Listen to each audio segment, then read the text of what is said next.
Hello students, welcome to my channel. आज हम class 12 का डी ब्लॉक एलिमेंट स्टार्ट करेंगे बिकॉज डी ब्लॉक एलिमेंट से 101% आपके बोर्ड एग्जाम में क्वेश्चन आएंगे ही। So students, let's start with the D block element. तो सबसे पहले डी ब्लॉक एलिमेंट्स में आप देखते हैं कि जो पीरियोडिक टेबल है उसमें डी ब्लॉक एलिमेंट्स की पोजीशन क्या है। तो पीरियोडिक टेबल में जो डी ब्लॉक एलिमेंट्स हैं, जैसे कि हमको पता है दैट लॉन्ग पीरियोडिक टेबल और the modern periodic table is divided into 4 blocks: S block, P block, D block and F block. Okay students, and periodic table is divided into 18 group. तो सबसे पहले हम देखते हैं that S block elements belongs to group 1 and 2. Okay students, that S block elements belongs to the group 1 and 2. Okay, and P block elements belongs to group 13 to 18, and the D block element are from 3 to 12. That is most important because हमको अभी यही पढ़ना है। तो D block elements belong to group 3 to 12. Okay students, and F block जो है it is situated separately at the bottom of the periodic table. तो हमको अच्छे से पता है कि जो आपका F block है उसको periodic table में separately रखा गया है। So students, where the D block elements are situated? D block elements are situated from group 3 to 12. ये important है, आपको याद रखना है।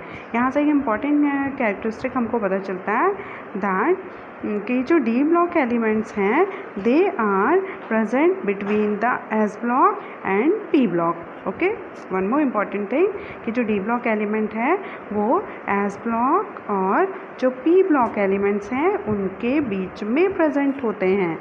ठीक है, now let's start some characteristics of the D block element. Some characteristics of D block element. So first and most important characteristics of D block element is that they have incomplete D subshell. ये बहुत important सी चीज़ है कि जो आपके D block elements होंगे उनके जो D subshell होगा और जो डी ऑर्बिटल होगा वो इनकम्प्लीट होगा, और डी ऑर्बिटल्स जो होंगे वो आधे भरे हुए होंगे, ऐसा भी बोल सकते हो, या कम्प्लीटली फिल नहीं होंगे। Okay students, so they have incomplete D subshell in their ground state. ठीक है, first and most important thing. But कुछ एलिमेंट्स ऐसे भी हैं जिनका जो डी ब्लॉक है और जिनका जो डी ऑर्बिटल है वो आपका कम्प्लीटली फिल होता है। So students, first important thing is they have incomplete D subshell. Okay, now the next important thing is that they are known as transition elements. Next important thing, okay, they are known as transition element and they start from the 4th period. Group तो मैंने already बताया आपको that group is from 3 to 12 and the period is from 4th period. They start from the 4th period and they are known as what? They are known as transition elements. Most important, they are known as transition elements. अब बात आती है why they are known as transition elements?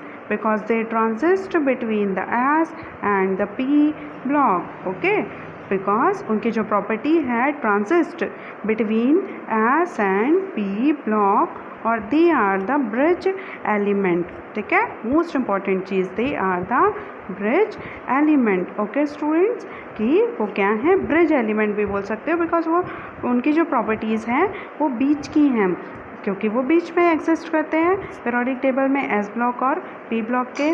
Okay students, next is all the D block elements are metallic in nature. Next most important property, हमको अच्छे से पता है S block में भी सारे मेटल्स होते हैं, ओके, लेकिन पी ब्लॉक में मेटल्स भी होते हैं, नॉन मेटल्स भी और मेटेलॉइड्स भी। सो एस ब्लॉक में और डी ब्लॉक दोनों ही में सारे जो एलिमेंट्स हैं they are purely metallic in nature. Next most important property is what their electronic configuration. ठीक है, अभी हम सिर्फ देखेंगे इलेक्ट्रॉनिक कॉन्फ़िगरेशन क्या होगा जनरल। नेक्स्ट वीडियो में हम इनका इलेक्ट्रॉनिक कॉन्फ़िगरेशन बनाना सीखेंगे। So their general electronic configuration is n-1 d1 to 10 n as 0 to 2, जहाँ पे n क्या है, where n is the principal quantum number. Okay, so most important their general electronic configuration is n-1 d1 to 10 n as 0 to 2. ठीक है, जो inner subshell होगा D subshell, वहाँ आपको अच्छे से पता है मैक्सिमम 10 इलेक्ट्रॉन आ सकते हैं डी ऑर्बिटल में, और एस ऑर्बिटल में maximum 2 electron. Okay students, next the d block elements are divided into 3 series. Most important 3D, 4D, 5D series. जो डी ब्लॉक एलिमेंट है उनको 3 सीरीज़ में डिवाइड किया गया है, 3D, 4D, 5D series. Okay, next देखते हैं कि 3D सीरीज़ में आपको अलग एलिमेंट्स मिलेंगे, 4D सीरीज़ में अलग, 5D सीरीज़ में अलग, but according to your syllabus only you have to remember the name of 3D series. Very much important. 3D series के नाम तो आपको याद रखने ही हैं और करना ही पड़ेगा, बिकॉज कोऑर्डिनेशन केमिस्ट्री में भी आपको 3D जो एलिमेंट्स हैं उनके नाम याद रखने ही पड़ेंगे. ठीक है, okay students. Next property, they exhibit all properties of metals like they are highly tensile. अब नेक्स्ट देखते हैं कि मेटल जो नॉर्मल जो मेटल की प्रॉपर्टी होती है टेंसाइल स्ट्रेंथ. ओके, कि अगर आप उसको बीट करते हो तो वो ब्रेक नहीं होते हैं, तो हाईली टेंसाइल नेचर के होते हैं. लस्ट्रस इट मीन्स शाइनी होते हैं. Ductile, malleable, electrical and thermal conductor, ये सारी प्रॉपर्टीज़ टिल क्लास 10th हम पढ़ते आए हैं. डक्टाइल नेचर के होते हैं, मतलब आप उनको थिन वायर में कन्वर्ट कर सकते हो. मेलिएबल नेचर के होते हैं, आप उनको थिन शीट्स में कन्वर्ट कर सकते हो. थिन शीट्स में मतलब अगर आप उनको बीट करते हो तो वो जो हैं वो जैसे नॉन मेटल जो होंगे उनको आप बीट नहीं कर सकते, बिकॉज अगर आप उनको बीट करते हो तो वो ऐसे पाउडर फॉर्म में आ जाते हैं. बट जो मेटल्स होते हैं अगर आप उनको बीट करते हो हैमर से या किसी चीज़ से तो they can be converted into thin sheet. आप उनके वायर भी बना सकते हो. ठीक है, जैसे हमको पता है कॉपर वगैरह के वायर होते हैं, ठीक है, सिल्वर के, कॉपर के, गोल्ड के भी इवन, तो they are highly ductile and malleable in nature. Next is electrical and thermal conductor. तो हमको अच्छे से पता है कि जितने भी मेटल होते हैं they are good conductor of electricity and heat. ठीक है, so this are the some common properties of D block element. तो सबसे पहले हमने क्या देखा, that the situation of the D block element is between S block and P block. इसी से हमने क्या देखा कि इसीलिए उन्हें क्या कहा जाता है, transition elements, because they transit between S block and P block and they are also known as what, bridge element. Next हमने देखा क्या कि they all are metallic in nature. Again a most important property that they are metallic in nature. Next हमने देखा their general electronic configuration कि d orbital में maximum 10 और s orbital में मैक्सिमम 2 इलेक्ट्रॉन आ सकते हैं.